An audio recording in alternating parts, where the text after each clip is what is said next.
Un diluvio mundial produce una avalancha de agua que cae en cascada a través de los cañones de los rascacielos de Nueva York. Una inundación cataclísmica que arrasa con Asia y barre las grandes capitales de Europa. Desde el espacio, una imagen inimaginable. Un océano inmenso que cubre por completo todo el planeta.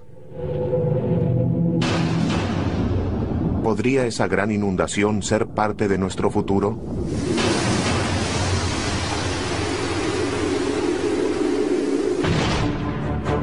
Las páginas de la Biblia están llenas de catástrofes. Un análisis más profundo revela una gran cantidad de catástrofes naturales que podrían haber inspirado los relatos bíblicos y que aún en el presente constituyen algunas de las amenazas más grandes a las que debemos enfrentarnos. La pregunta sigue siendo si volverán a producirse y cuándo lo harán.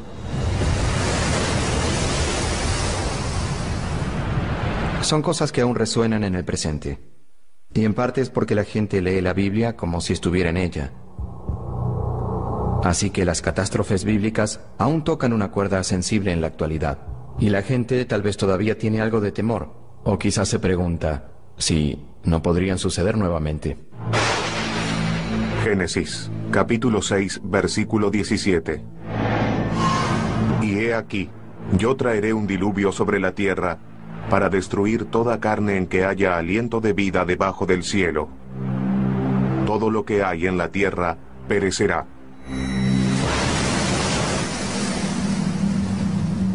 En el Génesis, el primer libro de la Biblia, Dios crea todo el universo en 6 días y lo destruye al cabo de 10 páginas.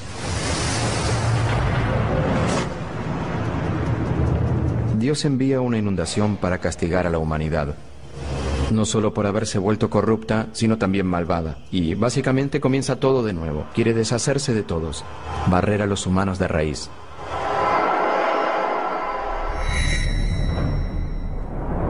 Hace aproximadamente 7000 años, se cree que una antigua inundación arrasó con la región del Mar Negro y cubrió cerca de 100.000 kilómetros de tierra. ¿Puede eso haber inspirado la historia de la ira de Dios mediante el agua? El Mar Negro se encuentra al norte de Turquía y se conecta con el Mediterráneo a través de un angosto canal de agua llamado Estrecho de Bósforo. Pero en 1998, 2 geólogos sugirieron que ese canal no siempre existió. De acuerdo con esa hipótesis, hace cerca de 8000 años las aguas del Mediterráneo inundaron catastróficamente la cuenca del Mar Negro.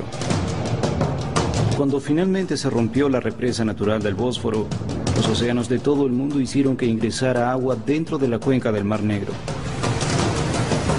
La hipótesis conocida como la inundación del Mar Negro propone que un volumen gigante de agua salada proveniente del Mediterráneo inundó el Mar Negro con resultados catastróficos.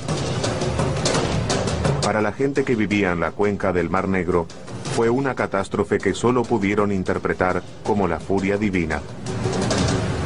Puede haber sido similar a las cataratas del Niágara, pero quizás con una magnitud 20 veces mayor dado el volumen de agua que debe fluir por esa zona para llenar la cuenca.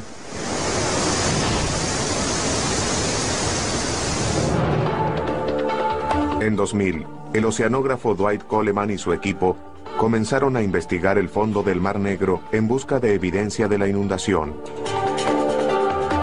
Lo que vemos aquí por medio de un software de visualización es que podemos sobrevolar la zona y seguir el camino que el nivel del mar en aumento debió haber tomado al fluir al interior del Mar Negro. El canal producido por el agua salada revela la intensidad del diluvio. Es bastante claro que hay un canal muy profundo producido por el agua que fluye a través del fondo del Mar Negro. Eso indica que fluyó un volumen muy grande de agua a una velocidad también muy alta. Cuanto más veloz es la corriente, más devastadora es la inundación. Pero en última instancia, fue el descubrimiento de conchas de agua dulce en el agua salada del Mar Negro lo que ofreció una prueba concreta de la inundación. Hace 7.400 años crecían moluscos de agua dulce en el Mar Negro. Esta concha prueba que, en algún momento del pasado, el Mar Negro fue un lago de agua dulce. Y la concha de agua salada más antigua que encontramos tiene aproximadamente 6.900 años. De modo que en algún momento durante ese lapso de 500 años se produjo este cambio. Este acontecimiento cataclísmico cambió el paisaje para siempre. Hoy es algo científico, pero en aquel momento fue algo aterrador. Pensamos que había tal vez miles de personas que vivían a orillas del Mar Negro en el momento de la inundación. Y toda esa gente se vio desplazada como resultado de ella. Para los agricultores primitivos que vivían a orillas del Mar Negro, antes de eso debe haber sido un espectáculo increíble. Les habrá parecido una inundación a escala mundial. Pero, ¿qué pudo hacer que las aguas del Mediterráneo subieran tan alto como para inundar el Mar Negro de agua dulce? Los científicos suponen que todo comenzó durante la última era de hielo.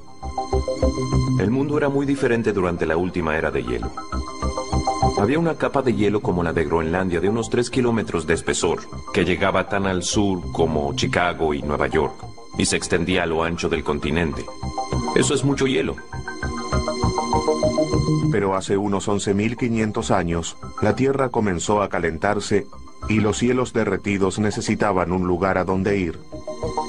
Obviamente, perdimos esa capa de hielo de Laurentine. Se derritió por completo. Toda esa agua fue a parar al océano, y los océanos se elevaron unos cientos de metros. La masa de tierra que separaba al Mediterráneo del Mar Negro no pudo contener el agua excedente. Cuando se desató la presión, se transformó el mundo. Y ese suceso que cambió el mundo podría ocurrir nuevamente. Nuestros cambios climáticos se producen en un instante geológico. Las capas de hielo se derriten rápidamente. Las medimos con satélites que calculan la masa que pierden las enormes capas de hielo de Groenlandia y la Antártida. Y esas pérdidas de hielo parecen producirse cada vez más rápido. El hielo derretido podría hacer que los niveles del mar se eleven drásticamente una vez más. Recordemos que con solo 1 metro de elevación en el nivel del mar, habría alrededor de 100 millones de evacuados en las zonas costeras, lo cual alteraría no solo el lugar en el que vive la gente, sino también el curso de las civilizaciones y las sociedades.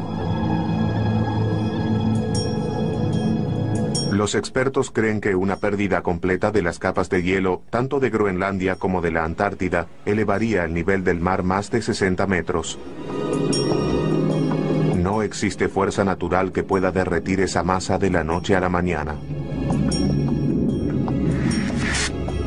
Pero si estas capas desaparecieran, nuestro planeta se convertiría en un auténtico mundo acuático.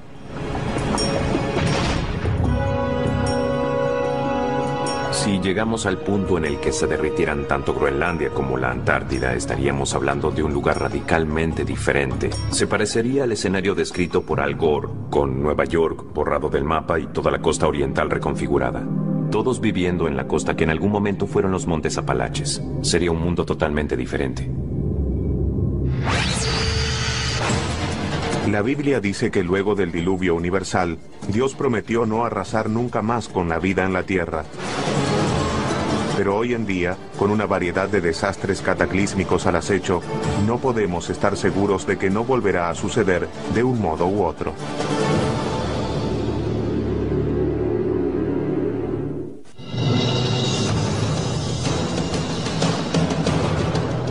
Si solo algunas de las 10 plagas bíblicas cayeran en la actualidad sobre la tierra, tal vez se vería así. Una marea color carmesí asalta las aguas que rodean Manhattan, lo cual transforma el río Este y el Hudson en afluentes de sangre. Las ranas se apoderan de la ciudad. En lo alto, una nube densa y negra se cierne sobre los edificios.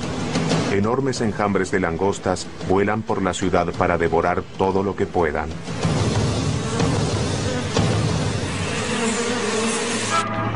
¿Cómo responderíamos a ese torrente de catástrofes desenvolviéndose sin control? El mundo moderno sigue sujeto a los mismos tipos de catástrofes que figuran en la Biblia. Aún tenemos plagas, terremotos y toda clase de tormentas enormes. Y todavía alteran mucho nuestra forma de vida. Pero si de repente un cataclismo tras otro bombardeara hoy el planeta que conocemos, es difícil imaginar cómo lo resistiríamos.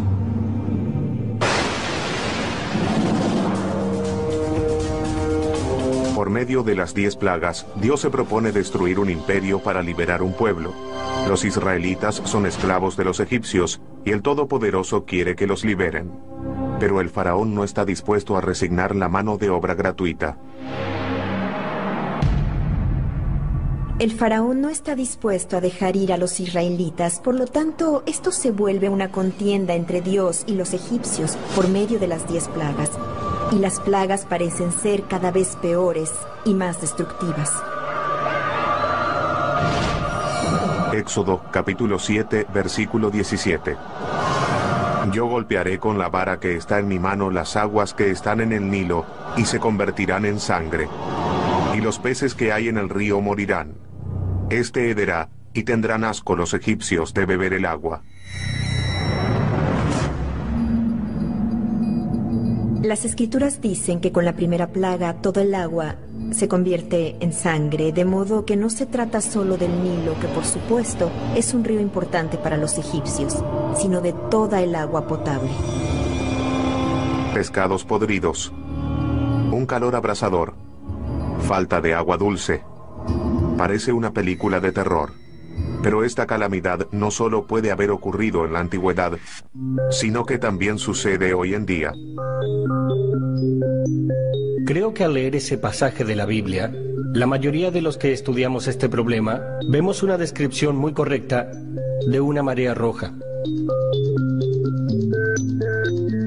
La marea roja es una floración o explosión repentina de cierto tipo de algas que pueden producir compuestos neuroquímicos peligrosos. Don Anderson es uno de los científicos principales del Instituto Oceanográfico Woods Hole y uno de los expertos más importantes en mareas rojas. Cuando se produce uno de estos florecimientos, puede ser algo espectacular. El agua cambia de color, puede salir un muy mal olor y el agua puede parecer sangre. Puede parecerse a una sopa de tomate, así de roja. Varios efectos dominó y podría servir de explicación para la segunda plaga bíblica de ranas. Una severa floración de algas puede hacer que haya niveles extremadamente bajos de oxígeno en el agua, lo cual la vuelve inhabitable para los seres vivos. Si hubiera una marea roja, no sería inusual esperar que ciertos tipos de animales intentaran escaparse del agua dado el bajo nivel de oxígeno. No pueden nadar, no pueden quedarse en el agua. De modo que no es una locura suponer que, luego de una gran marea roja, las ranas no pudieran sobrevivir en esas condiciones y se dirigieran hacia la tierra. En la tierra murieron por disecación y por falta de provisión de alimentos. Sin ningún control sobre ellos, era de esperar una enorme proliferación de todo tipo de insectos voladores y terrestres a lo largo de Egipto. Podemos afirmar que esas fueron la tercera y cuarta plaga. Los cadáveres en descomposición de las ranas y los peces atraen un inmenso enjambre de moscas que asola a los egipcios, seguido de una enorme infestación de piojos. Recordemos que en una época en que la gente no contaba con los antibióticos modernos, cuando alguien se infestaba con piojos, las cicatrices podían producir infecciones que tal vez derivaran en enfermedades graves. Los humanos no son los únicos afectados. Los cadáveres en descomposición y los insectos voladores pueden transmitir bacterias letales. Y la quinta y sexta plaga hacen precisamente eso. De repente, el ganado se enferma y muere. Tanto hombres como bestias sufren una aflicción de horribles forúnculos de pus. Aquí tenemos una explicación perfecta de cómo una se alimentó de la otra. Como un dominó. Una plaga dio lugar a la otra y así hasta la 10ª.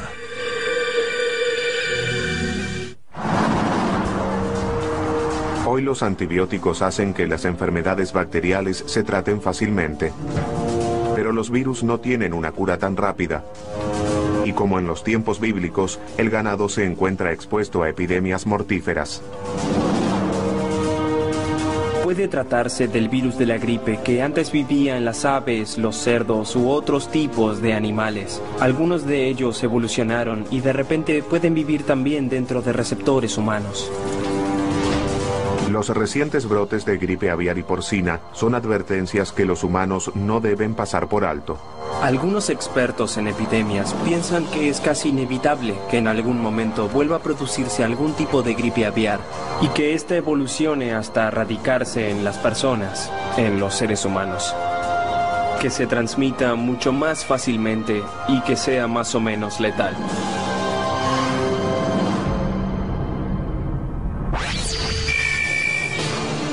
Rodeado de pestilencia y muerte, el pueblo egipcio está de rodillas. Pero aún así el faraón permanece inmutable. Con 4 plagas aún por llegar, el espiral de devastación está lejos de acabarse. Para los egipcios, todo el imperio está expuesto. Pero hoy en día, todo el planeta podría estar en peligro.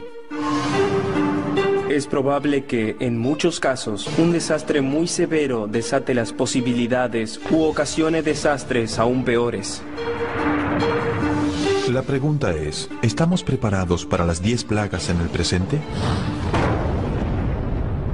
Creo que si se juntan las 10 plagas, son capaces de destruir toda una cultura. Podrían sepultarla bajo el agua.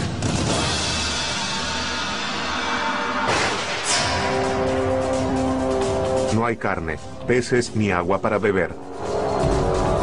La 7ª y 8ª plaga azotan el granero de Egipto. Una lluvia de granizo cae sobre los campos de trigo y un ejército de hambrientas langostas diezma todo lo que encuentra en su camino. En la Biblia dice que fue la más grave de todas las plagas, aunque no mató a demasiadas personas o animales. Pero lo que sí mató fue la esperanza de los egipcios de sobrevivir.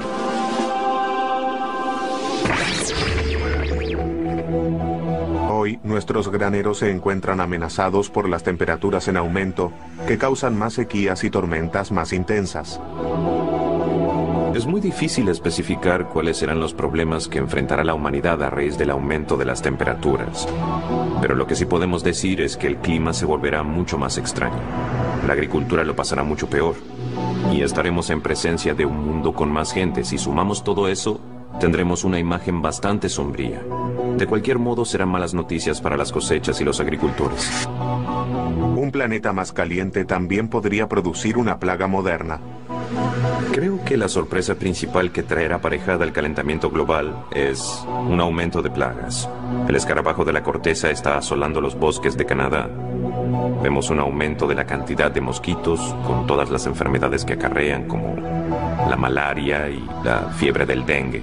Son cosas que relacionamos con los países en vías de desarrollo, pero con el calentamiento global, la esfera en que pueden vivir esos mosquitos se expande.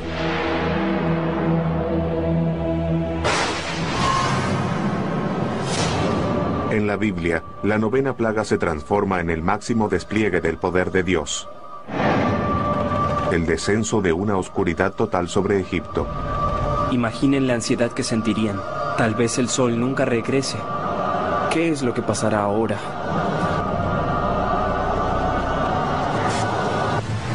El granizo, las tormentas y la oscuridad tal vez estuvieron relacionados. Algunos estudios recientes sugieren que aquellos prueban que la Biblia registró uno de los mayores cataclismos del mundo antiguo.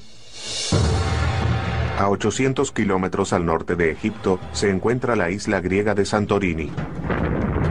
En el siglo XVI a.C., Santorini sufrió una de las explosiones volcánicas más grandes de los últimos 10.000 años. Fue más de 50 veces mayor que las erupciones del monte Santa Elena en 1980. Ese fue el suceso más grande que se debe haber visto en la región del Mediterráneo en toda la historia.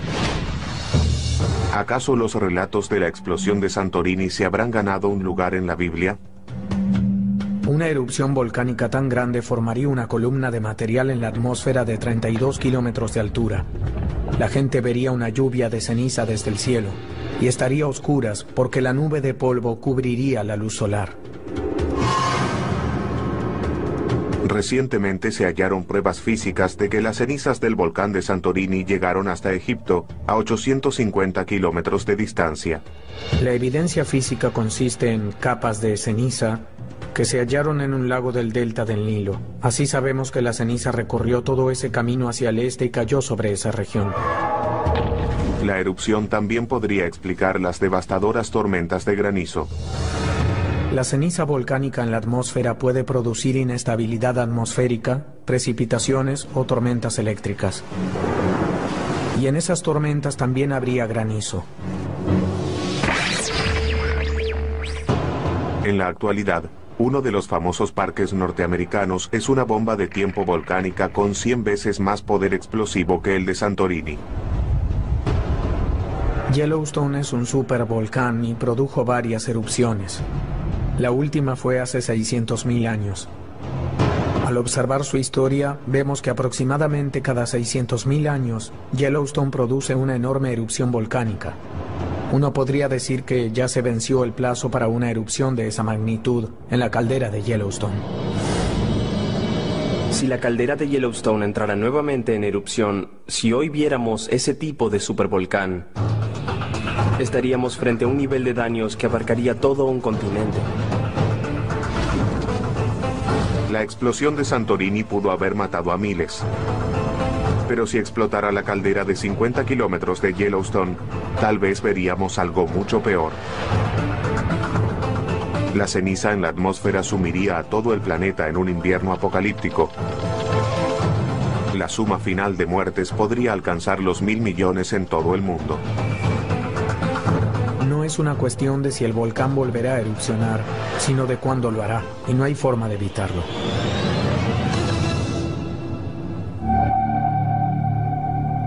En la Biblia, lo que finalmente persuade al faraón de liberar a los israelitas no es la ruina de su imperio, sino la muerte de su hijo primogénito. La 10ª plaga mata a todos los primogénitos varones del imperio. Todas las familias estaban de luto. Fue ahí donde se vio el poder de esa plaga.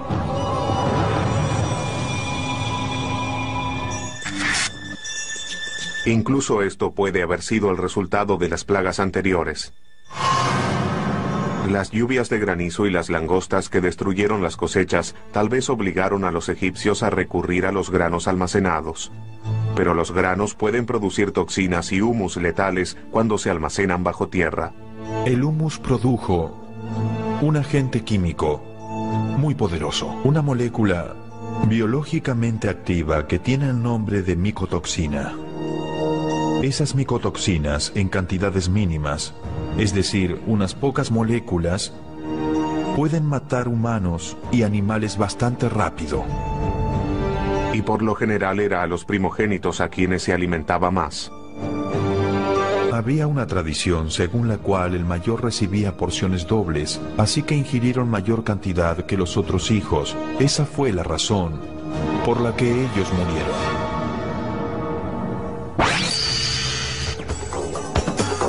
Las plagas destruyeron al imperio parte por parte. Pero en otras partes de la Biblia, basta con un instante para destruir una ciudad y sus habitantes. Por desgracia, lo mismo sucede en la actualidad.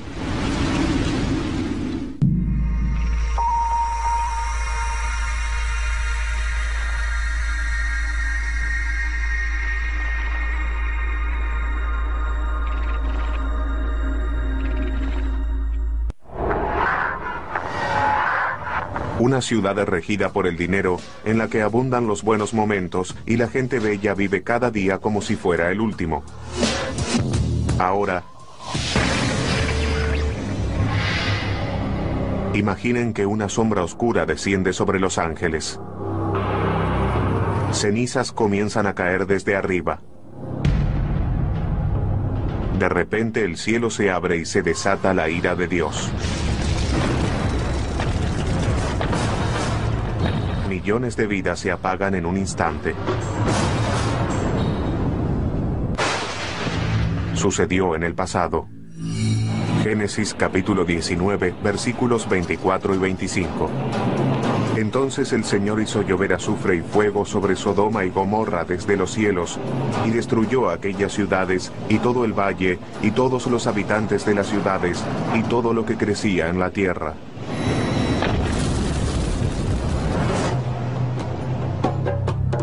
Muchos intentaron ubicar estas famosas ciudades de pecado en un mapa. En los años 70, unos arqueólogos excavaron en la actual Jordania y descubrieron 2 ciudades abandonadas que pueden haber inspirado el relato bíblico.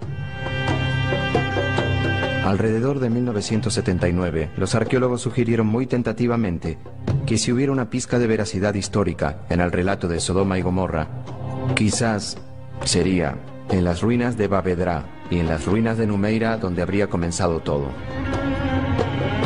La ciudad amurallada de Bab Edra en un momento se encontraba en una gran colina sobre la llanura del Mar Muerto. Todo lo que queda hoy son escombros. Pero el cementerio de la ciudad revela su importancia.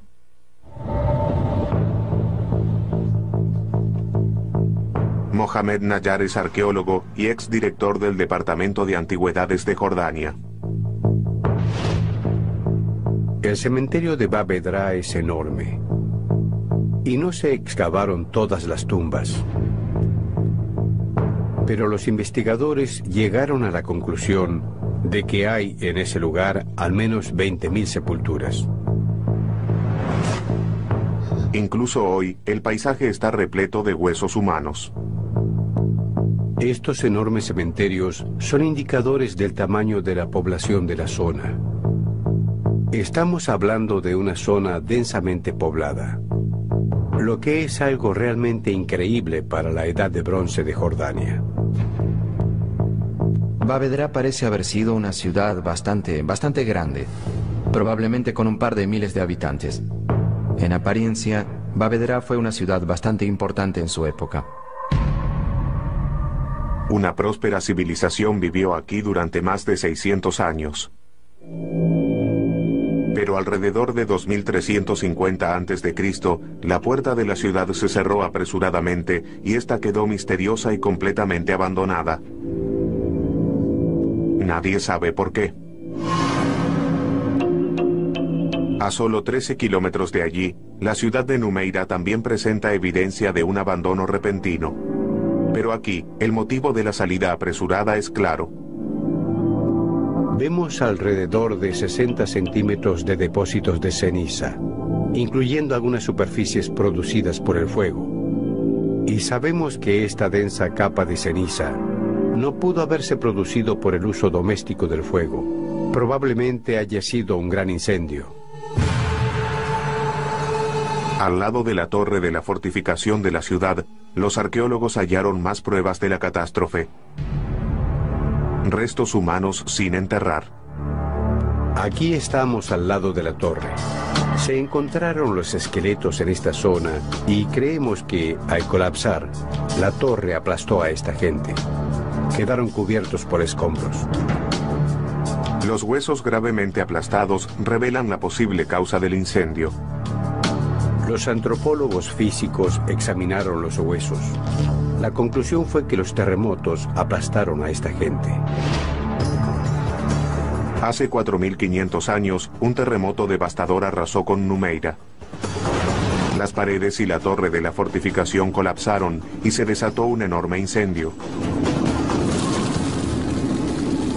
Ese no fue el primero ni el último de los terremotos que aterrorizaron a los pueblos que vivían al costado del Mar Muerto. A diario, en esta zona, se producen pequeños terremotos y cerca de una vez por siglo ocurre uno grande. El motivo por el cual esta zona es tan inestable en términos geológicos es que yace sobre una grieta entre 2 placas tectónicas, es decir, 2 grandes porciones de corteza terrestre.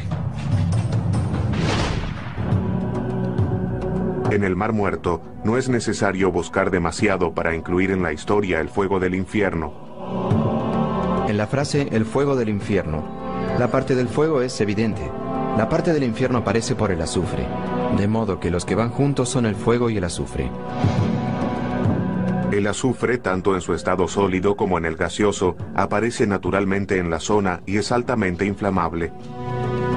Cuando la Biblia habla del fuego del infierno, es exactamente esto lo que describe. Los antiguos habitantes de la zona conocían este tipo de mineral, y es por eso que se menciona en la Biblia.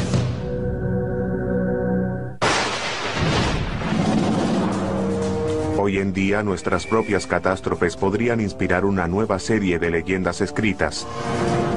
Y si las predicciones son correctas, algunas ciudades de California tendrán mucho que escribir.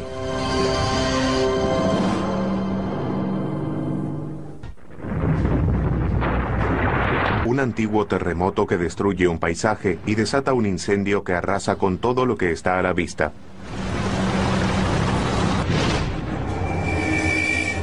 Dos ciudades yacen en ruinas. Bavedra y Numeira pueden haber inspirado el relato de Sodoma y Gomorra, una de las historias de destrucción más famosas de la Biblia. Numeira hoy parece haber sido destruida antes que Bavedra. Esas ciudades no se destruyeron al mismo tiempo. Sin embargo, si alrededor del año 1800 a.C., alguna persona pasaba por el extremo sur del Mar Muerto, veía las ruinas de Bavedra y Numeira siglos después de que hayan sido destruidas y le preguntaba a alguien, ¿qué fue lo que sucedió aquí? La respuesta sería, fue una ciudad muy pecadora y los dioses la destruyeron. Numeira fue el hogar de cientos de personas antes de que un terremoto sellara su destino. Las tragedias de 2010 en Haití y Chile demuestran que los temblores modernos pueden poner a millones en peligro.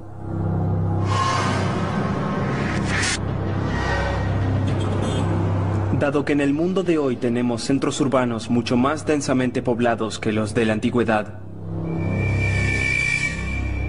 la escala de devastación sería casi inimaginable y excedería por mucho cualquier cosa que pudiera haber sucedido en los tiempos bíblicos. La costa oeste de Estados Unidos debe prestar atención a las advertencias del pasado y del presente. Como en la región del Mar Muerto, la costa de California se encuentra sobre una falla que separa dos enormes placas tectónicas. La falla de San Andrés es una de las más activas en todo el mundo. Atraviesa San Diego, Los Ángeles y San Francisco. Ambas placas están en movimiento. La presión se acumula a medida que estas placas rozan una con otra, y en ocasiones esa fuerza se libera repentinamente en forma de un espectacular terremoto. Existe un 99% de probabilidades de que en los próximos 30 años, un terremoto de al menos 6.7 en la escala de Richter azote California. Los geólogos concuerdan en que el sur de California, con la famosa ciudad de Los Ángeles, corre el mayor peligro. El sur de California es una de las zonas más pobladas que hay en este país. De hecho, es la segunda zona más poblada. Alberga a más de 24 millones de personas. El plazo calculado para que se produjera un inmenso temblor en esa región se venció hace aproximadamente 150 años, y los resultados del próximo terremoto podrían ser desastrosos. Tenemos una enorme infraestructura de energía. La luz y el agua están en constante flujo por nuestras ciudades. Por ejemplo, un terremoto importante que rompiera las tuberías de gas y de agua, de repente produciría enormes incendios e inundaciones que atravesarían las ciudades. Sigue siendo difícil predecir un terremoto e imposible impedirlo. Lo único que California puede hacer es esperar.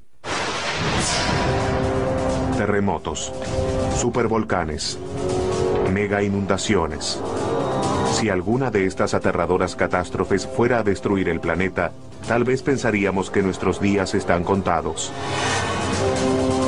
El último libro de la Biblia podría decirnos qué esperar. De verdad, es muy difícil interpretar el libro del Apocalipsis. ¿Se trata de un sueño? ¿Se trata de algo real? ¿De qué se trata? El Apocalipsis es una profecía aterradora que hace que otras catástrofes bíblicas parezcan un paseo por el parque. Sobre las olas de esos horrores se encuentran los 4 jinetes del Apocalipsis. La guerra, la hambruna, la pestilencia y la muerte asolan la tierra. Reina la oscuridad. Incluso las estrellas caen del cielo. Y es esa parte de la profecía lo que los astrofísicos sugieren que tomemos en serio. En muchas religiones se habla de la caída de las estrellas del cielo. Quizá el único acontecimiento capaz de destruir toda la vida sobre la Tierra, esencial e instantáneamente, provenga del espacio exterior. Nuestro golpe final podría provenir del cielo. Literalmente.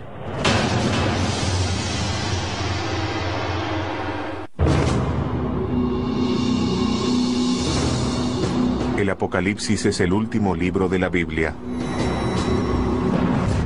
Y muchos creen que también es un vistazo a lo que será el fin de nuestros días. Pero el Apocalipsis también describe un futuro en el que el cielo se vuelve contra el planeta Tierra. Apocalipsis, capítulo 6, versículo 13. Y el sol se puso negro como cilicio hecho de cerda, y toda la luna se volvió como sangre, y las estrellas del cielo cayeron a la tierra.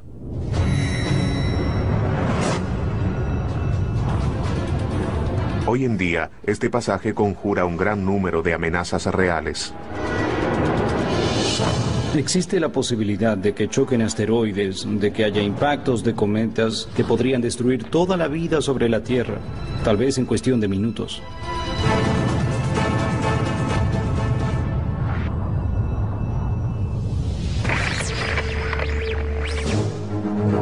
Podríamos enfrentar el mismo destino que los dinosaurios.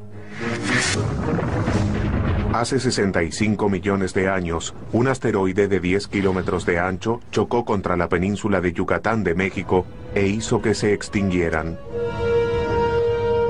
La magnitud del cataclismo supera cualquier cosa que podamos imaginar. Como resultado, ese gigante evento de extinción fue tan grave que parece haber acabado con aproximadamente la mitad de las especies de vida en la Tierra. Si sucedió una vez, es probable que vuelva a suceder. Apophis es un enorme asteroide. Tiene alrededor de 300 metros de ancho, parecido al tamaño de un estadio de béisbol. Si ese objeto se estrellara contra el planeta Tierra, golpearía con la fuerza de aproximadamente 100.000 bombas de Hiroshima. En 2029, Apophis pasará lo suficientemente cerca como para que podamos verlo con binoculares. El asteroide estará a unos 29.000 kilómetros, una distancia más cercana que la de algunos de nuestros satélites.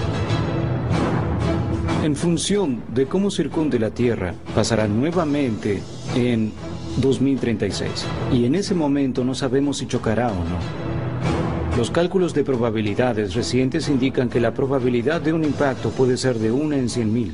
Pero realmente no sabemos, se trata de magia negra cuando hablamos de intentar predecir el trayecto preciso de un objeto capaz de acabar con un planeta.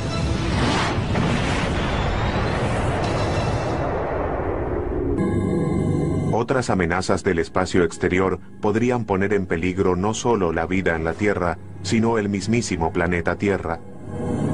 Algo que podría arrasar con la vida sobre el planeta Tierra es una explosión de rayos gamma. No sabríamos que se dirige hacia aquí, porque la radiación de esas explosiones viaja a la velocidad de la luz. Un día podrías estar lavando la ropa o vistiéndote, mirarías al cielo y verías unas bolas de fuego yendo hacia ti. Ni sabrías qué sucedió. No te daría advertencias de ningún tipo. Desde las primeras páginas del Génesis hasta el final del Apocalipsis, la Biblia expone un listado desalentador de potenciales sentencias de muerte para la humanidad. Pero aunque esquiváramos todas esas balas sobrenaturales, quedaría una que no podríamos evitar. La Biblia dice, polvo eres y al polvo volverás. Los físicos decimos, venimos del polvo de estrellas y al polvo de estrellas volveremos. Dentro de 5.000 millones de años tendremos el último día agradable. Luego de eso, el sol comenzará a expandirse enormemente y se volverá un gigante rojo. El cielo se prenderá fuego. Uno mirará de horizonte a horizonte y verá que el sol ocupará todo el cielo. Tal vez debamos construir nuestra propia arca espacial, partir hacia otros refugios, una especie de monte Ararat de un planeta en otro sistema solar. Esa sí que es una ambición. Cada edad de la humanidad deberá enfrentar un aluvión de catástrofes. Pero la búsqueda bíblica de una explicación en presencia de la tragedia es un deseo universal. Es algo que compartimos con nuestros ancestros y compartiremos con nuestros descendientes.